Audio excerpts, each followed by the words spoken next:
Խորհրդարանում այսօր արտգործնախարար Արարատ Միրզոյանը ժամեր շարունակ պատասխանում էր պատգամավորների հարցերին, որոնք հիմնականում եւ գլխավորապես վերաբերվում էին 3 տեղի ունեցած իրադարձություններին, ինչպես հայտնի է, 3 Հայաստանն ու Ադրբեջանը հայտարարեցին խաղաղության համաձայնագրի տեքստի համաձայնեցման մասին։ Հայկական կողմը ընդգծեց, որ այն պատրաստ է ստորագրման, Ադրբեջանը բացի այս հանգամանքը շեշտելուց նաեւ իր հիմնական նախապայմանները հնչեցրեց լուծարել ԵԱՀԿ Մինսկի խումբը եւ փոխել Հայաստանի սահմանադրությունը, որպեսզի փաստաթուղթը ստորագրվի։ Հենց այս հայտարարության եւ այս պայմանավորվածություններին էր այսօր վերաբերվում նախարար Միրզոյանի եւ պատգամավորների հարցուպատասխանը, այն ընթացավ բավականին թեժ, հարցերը պատտվում էին խաղաղության պայմանագրի շուրջ եւ ընդդիմադիր պատգամավորները մի հարցի պատասխան էին հիմնականում փորձում ստանալ իրենց գրեթե բոլոր հարցերում։ Այս բանակցությունների process-ում ինչ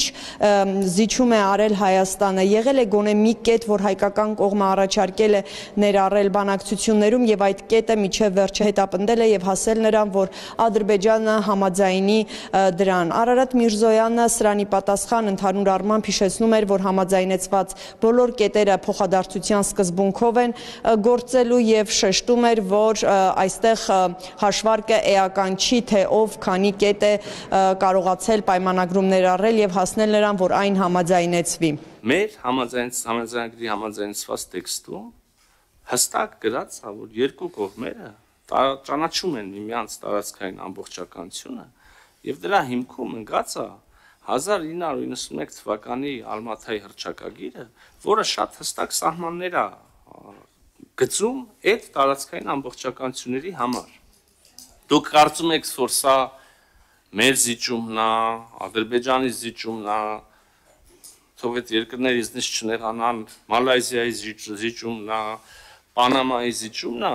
դուք գնահատեք ոնց ուզում եք, ես համարում եմ սա էական ձեռքբերում։ Ինչպես գիտենք, երեք հաղորդվեց, որ Հայաստանը համաձայնել է այն երկու կետերի շուրջ արված առաջարկներին, որ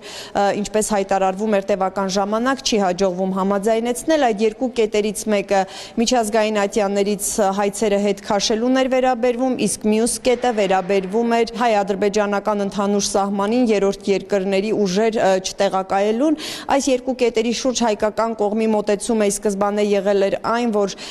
պետք է դիտորդները դուրս գան այն հատվածներից, որոնք սահմանազատված են, Հայաստանի կողմից հայտարարվում էր, որ ամբողջությամբ դուրս բերելու մասին կխոսվի միայն ամբողջական սահմանազատումից հետո։ Նշեմ, որ սրա վերաբերյալ Հայաստանն ըստ էության հիմա այլ մոտեցմամբ է առաջ շարժվում եւ համաձայն է, որ խաղաղության պայմանագրի ստորագրումից եւ վավերացումից հետո դիտորդները ամեն դեպքում Արարատ Միրզոյանը այսօր ուղիղ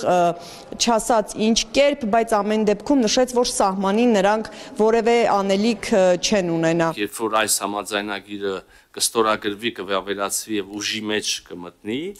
մենք մեր եվրոպական միության գործընկերների հետ քաղաքացիական առաքելության հետ համագործակցության մասով ընդունելի փոխշահավետ լուծումների կգանք։ Խոսեց նաև հայցերի հետ քաշման վերաբերյալ ձեռք բերված համաձայնությունից, այստեղ եւս 1-2 մանրամասն ներկայացրեց։ Համաձայնեցված տեքստում կա կարգավորում են մասին, որ կողմերը